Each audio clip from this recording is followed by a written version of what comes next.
Halo, nama saya Victor Ferdinand. Saya sehari-hari bekerja di LSM eh, di Bandung, Kota Bandung, bernama YPBB. YPBB sendiri adalah anggota dari Aliansi Zero Waste Indonesia dan GAIA Asia Pasifik. Eh, di presentasi saat ini, saya akan membawakan beberapa contoh kasus dari uh, greenwashing yang tadi sudah kalau di presentasi sebelumnya sudah diceritakan apa itu greenwashing dan bagaimana greenwashing dilakukan.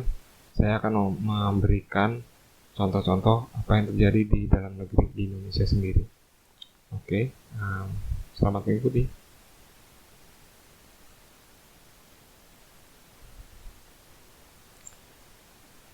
Berikut ini adalah sekilas cerita uh, tentang organisasi saya. Jadi kami sudah bekerja di isu Zero Waste sejak tahun 2005 ya, melalui proses edukasi, pengembangan komunitas habitat dan teknologi. Dan seperti yang saya ceritakan barusan, saya akan membawakan beberapa contoh tentang kasus greenwashing di persampahan di Indonesia. Presentasi ini akan saya bawakan sekilas-sekilas. Jadi kalau teman-teman tertarik untuk memperdalam, nanti silahkan klik link ke sumber yang saya cantumkan di dalam slide saya ini. Struktur presentasi ini akan mengikuti 3 strategi ya, yang digunakan oleh produsen dalam melakukan greenwashing di isu persampahan di Indonesia ya. Jadi 3 strategi ini sumbernya dari sebuah laporan yang keluar baru-baru ini, judulnya Talking Trash. Nanti teman-teman di situ ada tombol sumber, bisa diklik di situ untuk mengakses laporannya. Kita mulai dari strategi yang pertama ya, atau strategi yang disebut dengan distraksi atau mengalihkan gitu. Mengalihkan perhatian kita dari masalah yang sebenarnya. Contoh bentuknya adalah salah satunya adalah menyalahkan konsumen dan rakyat gitu. Ini dilakukan oleh Inaplas maupun banyak kalangan pemerintah di Indonesia sendiri gitu ya. Misalnya pernyataan dari Wakil Ketua Inaplas yang menyebutkan bahwa terkait dengan pelarangan kantong plastik ya tempo hari, itu yang masalah bukan plastiknya, tapi perilaku masyarakat dalam menggunakan plastik, kurang lebih seperti itu. Begitu pula dengan masalah persampahan. Masyarakat inilah yang beracun. Masyarakat inilah yang bermasalah. Masalah sampah itu pada perilaku, gitu. Kurang lebih seperti itu. Nah, di sisi lain, dengan kesadaran masyarakat yang sedemikian rupa itu, yang didorong justru adalah sebuah solusi tunggal ya, dengan mendorong adanya PLTSA gitu, pembangkit listrik tenaga sampah. Sedangkan persoalannya sebetulnya bukan pada masalah perilaku gitu, kalau apa yang kami amati selama ini ya, tapi pada coverage pengelolaan sampah gitu. Di banyak tempat, di banyak kota di Indonesia, layanan pengolahan sampahnya tidak sampai 100%. Artinya ada banyak tempat ya, di satu kota yang tidak terlayani pengumpulan sampah, sehingga sampahnya bocor ke lingkungan gitu. Jadi masyarakat bukan buang sampah sembarangan juga gitu, tapi karena tidak ada fasilitas pelayanan sampah di tempat tersebut. Di sisi lain, anehnya justru yang didorong adalah solusi PLTSA, di mana mensyaratkan sampahnya harus terkumpul gitu dan tertutup. Bentuk lain yang didorong oleh produsen itu adalah ilusi bahwa mereka melakukan hal yang baik atau melakukan daur ulang gitu misalnya. Contohnya misalnya di sini Coca-Cola yang mengatakan bahwa botolnya itu di recycle kok, didaur ulang menjadi plastik dan menjadi kaos. Pertanyaan kita adalah, setelah barang-barang tersebut rusak, lalu kemana? Yang paling betul adalah plastiknya atau botolnya itu di recycle menjadi botol lagi gitu. Itu yang tepat. Sedangkan kalau dibuat menjadi barang-barang seperti ini, ketika rusak akan terbuang begitu saja. Ini juga sama di Aqua, mereka ingin mengumpulkan sampah plastik dari lingkungan lebih banyak dari yang mereka gunakan di tahun 2025 nanti dengan meningkatkan program bisnis sosial, atau dalam artian mendorong pengumpulan melalui bank sampah dan bentuk-bentuk bisnis sosial seperti bank sampah ya. Padahal pengepul sendiri sudah 3 tahun ke belakang mengeluhkan harga sampah plastik yang semakin anjlok gitu. Harga plastik turun, kita harga botol PET yang biasanya 5.000 sekarang tinggal 4.000. Tapi ini terjadi sebetulnya karena harga minyak turun gitu. Sehingga biji plastik yang berasal dari minyak mentah jauh lebih murah dibandingkan dengan biji plastik yang berasal dari plastik daur ulang. Kenapa bisa begitu? Kenapa harga minyak turun? Itu juga karena pada tahun 2017 akhir, gitu 2018an awal, itu perusahaan plastik dan perusahaan minyak bumi sebenarnya mengumpulkan 180 triliun dolar investasi ya, untuk memperluas kapasitas produksi mereka, meningkatkan kapasitas produksi mereka sehingga pasar kebanjiran minyak gitu, sehingga harga minyak bumi dunia turun, harga plastik ikut turun, dan sampah daur ulang atau plastik daur ulang menjadi lebih mahal dibandingkan dengan sampah plastik yang baru. Bentuk lain yang dikembangkan oleh produsen dan perusahaan-perusahaan minyak dan gas adalah membangun aliansi. Salah satunya contohnya adalah aliansi Alliance to End Plastic Waste atau AEPW. Ya. Ini terdiri dari banyak perusahaan minyak, perusahaan gas, petrokimia, insinerator, dan FMCGs atau Fast Moving Consumer Goods seperti perusahaan sampo, sabun, dan perusahaan-perusahaan camilan yang memproduksi makanan ringan. Fokus mereka adalah membangun infrastruktur pengolahan sampah. Jadi mereka sudah tahu bahwa infrastruktur pengolahan sampah di Indonesia ini tidak mencukupi untuk mendorong target mereka sendiri ya, untuk mencapai tingkat daur ulang dari sampah mereka. Gitu ya. Tujuannya tentu untuk mendorong daur ulang dari sampah kemasan mereka, dan bila tidak bisa diolah di daur ulang ya dibakar. Gitu. Ini terlihat dengan adanya perusahaan insinerator di dalam Alliance to End Plastic Waste ini, yang juga mendorong di insinerator sebagai pembakaran sampah sebagai solusi akhir untuk menyelesaikan masalah residu. Nah, Alliance to End Plastic Waste ini mendapatkan dana dari sekitar 50 perusahaan internasional ya,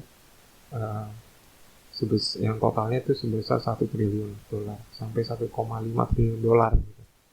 Dibandingkan dengan tadi investasi yang diberikan sekitar 180 triliun, tentu jumlah ini sangat kecil ya, untuk dibandingkan dengan peningkatan kapasitas produksi mereka gitu.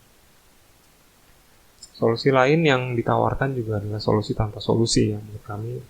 Dengan memanfaatkan krisis plastik ini kemudian muncul jenis-jenis plastik yang digadang-gadang bisa terurai di lingkungan seperti plastik oksium gitu. Walaupun sebetulnya dari penelitian terbaru nanti saya akan ceritakan juga bahwa plastik ini tidak benar-benar terurai dalam artian diserap dan dimanfaatkan oleh bakteri dan jamur ya, oleh mikroba dan kemudian kembali ke siklus material alami, tapi lebih pada hancur menjadi kepingan-kepingan kecil. Hal lain misalnya didorongnya bioplastik gitu, plastik ramah lingkungan dari singkong.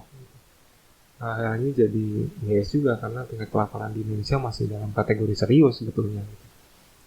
Daripada singkongnya digunakan untuk plastik, kenapa nggak jadi makanan? Gitu, kurang lebih. Nah, ini penelitian yang tadi saya sebutkan bahwa terakhir di tahun 2019 ini disebutkan oleh Nepper dan Thomson bahwa tidak jelas apakah oxo biodegradable dan biodegradable dan plastik yang disebut dengan biodegradable tadi itu benar-benar hancur dan terurai kembali ke alam, atau uh, justru berubah jadi serpihan kecil-kecil. Bentuk lainnya adalah misalnya jalan plastik yang kemarin ramai dibicarakan gitu. Ini didorong oleh banyak perusahaan untuk menyelesaikan persoalan plastik yang mereka hadapi gitu. Misalnya di Indonesia didorong oleh Chandra Asri dan Inaplas. Gitu.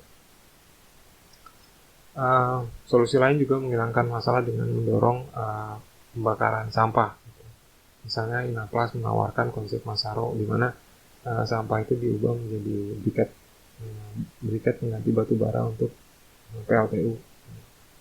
Dan setelah LTSA 12 kota, ya, pemerintah sekarang juga mendorong apa yang disebut dengan refuse derived fuel atau bahan bakar dari sampah yang juga dijadikan pellet tadi, tapi untuk industri semen sebetulnya. Di skala lokal di Jawa Barat ada yang namanya insinerator skala kecil ya, Stunta, yang kemudian sempat di tanda kutip di endorse oleh Ridwan Kamil, yang kemudian sekarang ada banyak kota di Jawa Barat yang sedang berpikir untuk, atau banyak desa di Jawa Barat yang sedang berpikir untuk membeli alat ini gitu. Padahal resiko yang dihadapi lewat pembakaran itu ada banyak ya, misalnya ya senyawa organik volatil, dioksida furan yang menyebabkan kanker dan logam berat lainnya.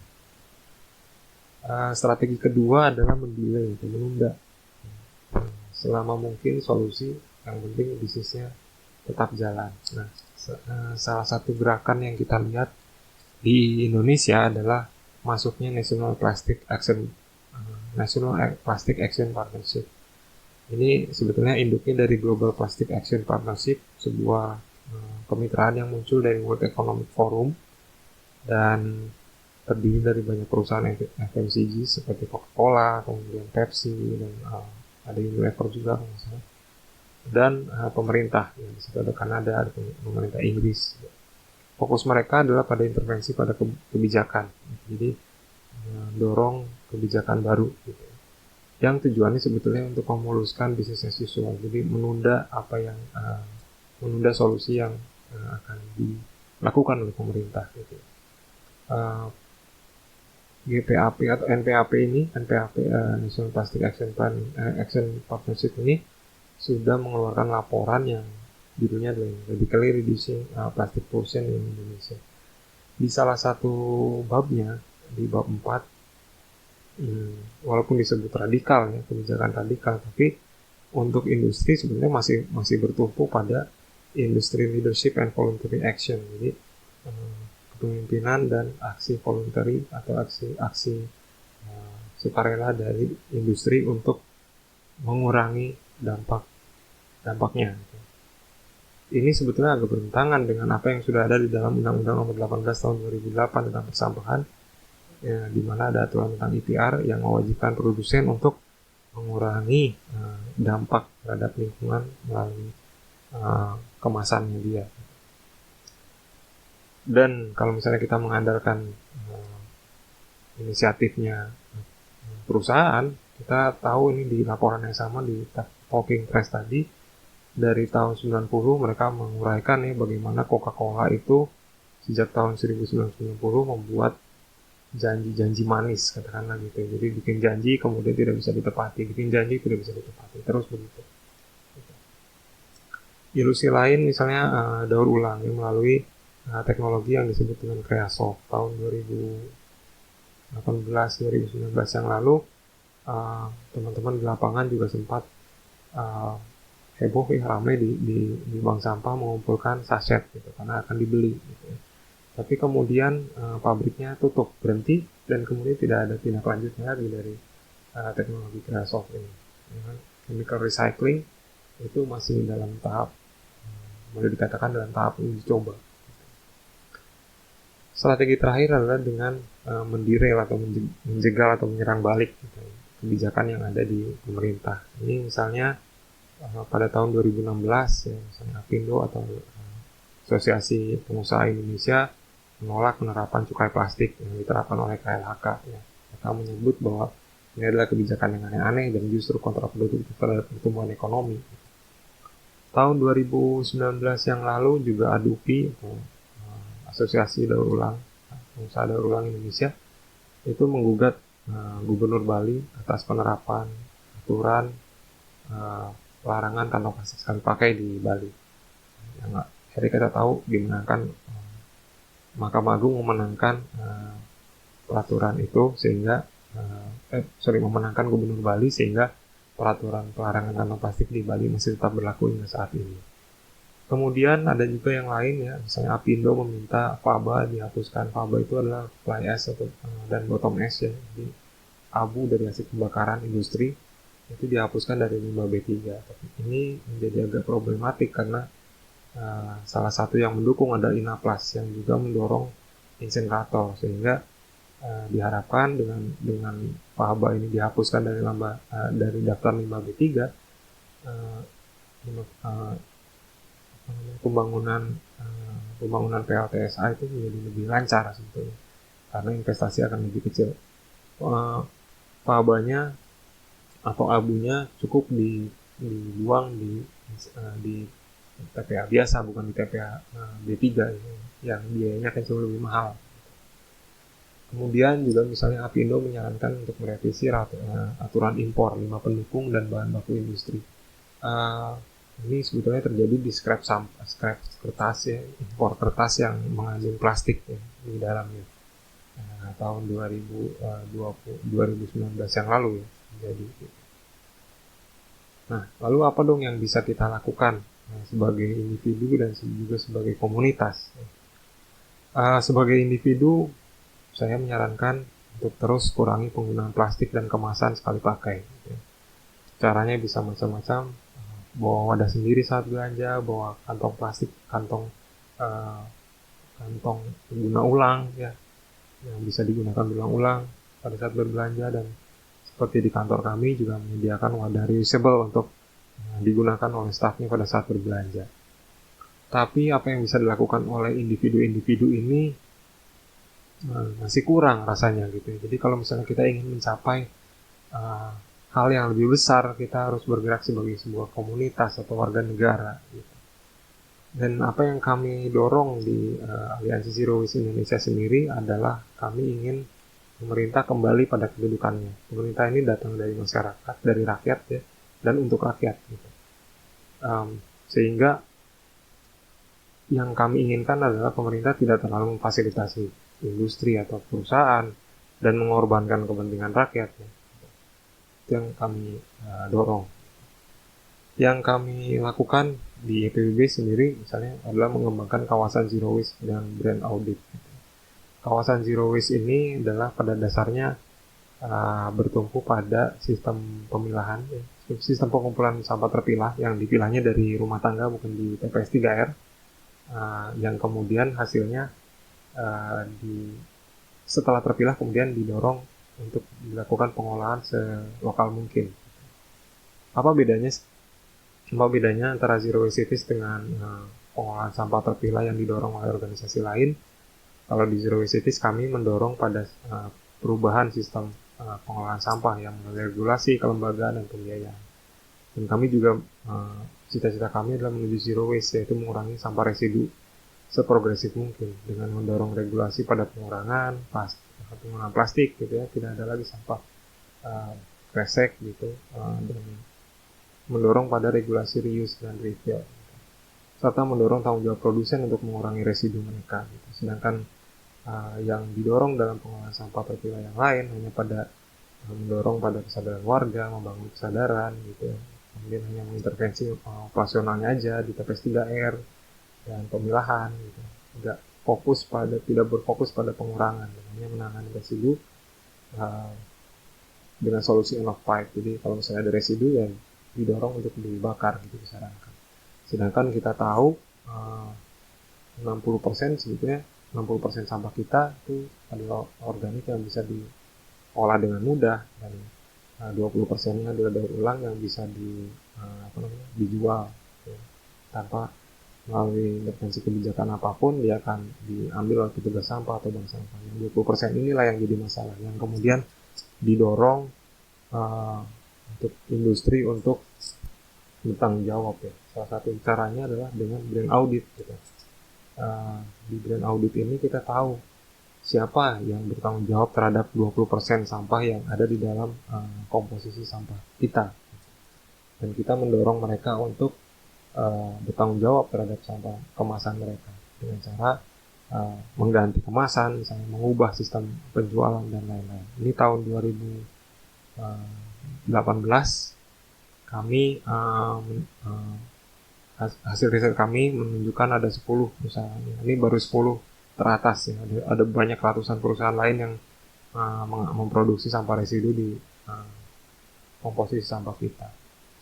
Dan melalui Aliansi Zero Waste Indonesia kami mendorong pemerintah untuk kembali ke fitrahnya ya, untuk melayani kepentingan publik ya, mementingkan kepentingan publik dibandingkan dengan kepentingan pemerintah, kepentingan perusahaan atau produsen.